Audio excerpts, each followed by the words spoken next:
Bihar result వచ్చిన తర్వాత బాగా చర్చ అంతా ఈ మహాగఠబంధన్ చుట్టూ తిరుగుతుంది. ఎన్డీఏ ఓ దిక్కు, మహాగఠబంధన్ ఓ దిక్కు పోటీ చేశారు. ఆ మహాగఠబంధన్ నుంచి అయితే వాళ్ళు ఏకంగా సీఎం అభ్యర్థిని కూడా ప్రకటించారు. తేజస్వి యాదవ్ మా సీఎం అభ్యర్థి అని ఎన్నికలకు పోయారు. వాళ్ళు ఇంకా చాలా హామీలు ఇచ్చారు. మరి ఆ హామీలన్నీ ఎందుకు జనం నమ్మలేదు, ఎందుకు వాళ్ళకి ఓట్లు వేయలేదు? ఇవాళ ఈనాడులో చాలా ఇష్యూస్ని అడ్రస్ చేసుకుంటూ వార్త రాసిరు. ఒకసారి చూద్దాము. ఇది వీళ్ళు పెట్టిందే మహాగఠబంధన్ అని పెట్టిరు. బీహార్లో చెతికిల పడ్డ విపక్ష కూటమి, మొదటి నుంచి లుకలుకలే, ఆకట్టుకోలేకపోయిన మేనిఫెస్టో, ఆర్జేడీ కాంగ్రెస్ ఆశలపై నీళ్లు. అయితే వీళ్ళు ఏం చెప్పారో కూడా ఒకసారి వీళ్ళు రాసిరు. అది ఒకసారి వినిపిస్తా మీకు నేను. ఇంటికో ప్రభుత్వ ఉద్యోగం ఇస్తామన్నారట, అయినా నిరుద్యోగులు నమ్మలే.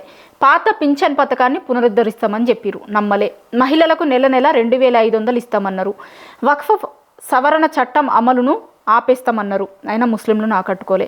నెలకు 200 యూనిట్ల వరకు విద్యుత్తు ఉచితమన్నారు, అయినా మధ్యతరగతిని మెప్పించలే. అయితే ఎందుకు చెప్పినా నేను మీకు ఇది అంటే, ఇప్పుడు నేను చదివిన పాయింట్లు విన్నప్పుడు మీకు ఒకటి గుర్తొస్తుంది. ఏం గుర్తొచ్చింది?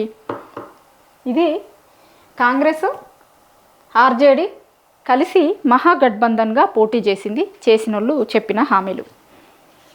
తెలంగాణ గుర్తొచ్చింది కదా మీకు, వాళ్ళకు కూడా గుర్తొచ్చి ఉంటుంది. తెలంగాణలో సేమ్ ఇవే. నిరుద్యోగులకి జాబ్ క్యాలెండర్ అన్నారు కదా, కానీ ఇయ్యలే. ఇక్కడ చూస్తున్నారు కదా వీళ్ళు, ఇక్కడ 60,000 ఇచ్చినాము అని బీహార్లో యాడ్స్ వేసిరు. తెలంగాణలో 60,000 ఇచ్చినాము, ఇగో ఇట్లనే మేము బీహార్లో కూడా ఇస్తాము అని అక్కడున్న నిరుద్యోగుల కోసమని, వాళ్ళని ఆకట్టుకోవడం కోసమని ఇచ్చిరు, యాడ్స్ ఇచ్చిరు, అయినా నమ్మలే. ఇవి చూస్తే మీకు తెలంగాణనే గుర్తొస్తుంది. మహిళలకు 2,500 తెలంగాణలో ఏంటి దాని పరిస్థితి చూస్తున్నాం. ఇప్పటి వరకు స్టార్ట్ చేయలే. 2 ఏళ్ళు అవుతుంది తెలంగాణలో కాంగ్రెస్ అధికారంలోకి వచ్చి, చెయ్యలే. ఇంకొకటి నెలకు 200 యూనిట్ల వరకు ఉచిత విద్యుత్తు, దాన్ని కూడా పెద్దగా నమ్మలే. అయితే బీహార్లో ఈసారి అధికారం పొందితే కొంత జవసత్వాలు సమకూర్చుకోవచ్చని కాంగ్రెస్ ఆశపడినా అది అడియాసే అయ్యింది. ప్రధాన భాగస్వామిగా ఉన్న ఆర్జేడీ మళ్ళీ అధికారంలోకి వస్తే జంగల్ రాజ్ రావడం ఖాయమని ఎన్డీఏ గట్టిగా చేసిన ప్రచారం ఫలించిందో, అధికార కూటమి మేనిఫెస్టోలోని అంశాలు నచ్చాయో కానీ మహాగఠబంధన్ దారుణంగా ఓడిపోయింది, మొత్తం ఇండియా కూటమిని నైరాశ్యంలో ముంచింది అనేది వీళ్ళు రాసిన వార్త. అయితే దానికి కారణాలు కూడా రాసిరు. ఆ కారణాలు ఏంటంటే, బీహార్లో కాంగ్రెస్ దాని భాగస్వామ్య పక్షాలకు గత 20 ఏళ్లకు పైగా అధికారం దక్కట్లేదు. నితీష్ కుమార్ అప్రతిహాసంగా 2 దశాబ్దాల పాటు ప్రభుత్వాన్ని నడిపిస్తున్న సహజంగా వచ్చే వ్యతిరేకతను అధిగమించారని చెప్పాలి. ఇది 2 దశాబ్దాల నుంచి అంటే దగ్గర 20 ఏండ్ల నుంచి నితీష్ కుమార్ అక్కడ సీఎం ఉన్నాడు. మామూలుగానే ఇప్పుడు మనం చూస్తున్నాం కదా, తెలంగాణలో కాంగ్రెస్ పార్టీ అధికారంలోకి వచ్చి 2 ఏళ్ళు అవుతుంది. 2 ఏళ్లలో విపరీతమైన వ్యతిరేకత మనం చూస్తున్నాం. మనం మాట్లాడరు కాదు, కాంగ్రెస్ పార్టీలో ఉన్న నాయకులే మాట్లాడుకుంటారు. అసలు మాకు అర్థమైతే లేదు, 2 ఏళ్లలోనే గింత వ్యతిరేకత ఎందుకు వచ్చింది ప్రభుత్వం మీద అనేది మాకే అర్థమైతే లేదు అని కాంగ్రెస్ పార్టీలో ఉన్న నాయకులు కార్యకర్తలు మాట్లాడుకుంటారు. కానీ బీహార్లో మాత్రం నితీష్ కుమార్ 20 ఏండ్ల నుంచి ఆడ సీఎంగా ఉన్నా కూడా వాళ్ళ మీద అసలు వ్యతిరేకత లేదట. మరి ఏం జరుగుతుంది, ఎట్లా ఉంది బీహార్లో వాళ్ళ పాలన అనేది ఒకసారి మిగతా రాష్ట్రాలు కూడా చూడాల్సిన అవసరం ఉంటుంది. అంతర్గత విభేదాలు, వ్యూహాల్లో లోపాలు, ఓట్ల చీలిక సహా పలు అంశాలు కలిసి మహాగఠబంధన్ గెలుపు అవకాశాలను గాలిలో కలిపేసినాయి. నిజంగా ఈ అంతర్గత విభేదాలు అనేది, ఎందుకంటే వాళ్ళ సీట్ల సర్దుబాటు అనేది, వాళ్ళు ఇంకా ఎన్నికలు దగ్గరకు వచ్చినా కూడా ఇంకా సీట్ల సర్దుబాటు మీద చాలా ఇష్యూస్ నడిచినాయి. దాంట్లో ఎన్నికల ముందు నుంచి కూటమిలో ఐక్యత లోపం స్పష్టంగా కనిపిస్తూ వచ్చింది. లాలూ ప్రసాద్ యాదవ్ రాత్రి కొందరికి టికెట్లు ఇస్తే ఆ పార్టీ సీఎం అభ్యర్థి తేజస్వి యాదవ్ కొన్ని గంటల్లో ఢిల్లీ నుంచి వచ్చి కొన్నింటిని వెనక్కి తీసుకున్నారు. దాంతోపాటు ఉమ్మడి మేనిఫెస్టో విడుదలకు కాంగ్రెస్ ప్రధాన నేత రాహుల్ గాంధీ హాజరు కాలే. మేనిఫెస్టో ఎన్నికలు వచ్చినప్పుడు పార్టీలు రిలీజ్ చేసే మేనిఫెస్టోని జనం అబ్జర్వ్ చేస్తారు, అసలు ఏం చెప్పిర్రు అని. మేము అధికారంలోకి వస్తే ఏం చేస్తాము అనే దానికోసం అన్ని పార్టీలు ఎన్నికల ముందు మేనిఫెస్టోలో వీళ్ళు మేమేం చేయాలనుకుంటున్నాం ఏంది అనేది చెప్తారు. అట్లాంటి మేనిఫెస్టో రిలీజ్కే రాహుల్ గాంధీ గారు రాలేదట. ఉమ్మడి మేనిఫెస్టో ఆడ ఇద్దరు కలిసి పోటీ చేసిరు కదా మహాగఠబంధన్ పేరుతోని.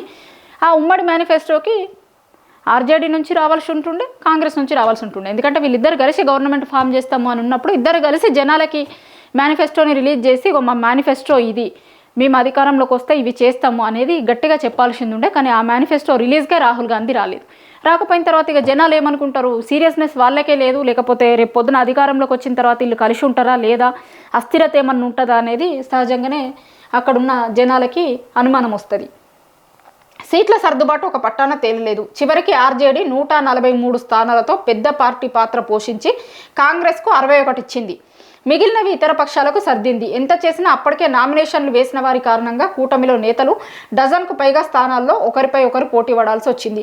ఇది స్పష్టమైన ఓట్ల చీలికకు తావిచ్చింది. సీట్ల సర్దుబాటు వీళ్ళు చివరి నిమిషం వరకు, మనం ఇంతకుముందు చెప్పుకున్నాం కదా, లాస్ట్ మినిట్ వరకు కూడా ఎవరికి ఎన్ని సీట్లు ఇవ్వాలి, ఇద్దరు కలిసి పోటీ చేసినప్పుడు పొత్తులో భాగంగా సీట్ల సర్దుబాటులు జరుగుతాయి ఎక్కడైనా సరే.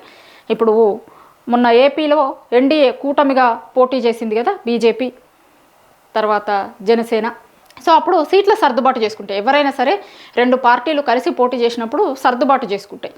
అట్లా సీట్ల సర్దుబాటు అసలు ఒక పట్టాన తేలలేదు వీళ్ళకి. తేలక కొంతమంది వీళ్ళ మీద వాళ్ళు, వాళ్ళ మీద వీళ్ళు పోటీ చేయాల్సి వచ్చింది. కొంత కన్ఫ్యూజన్ వచ్చింది.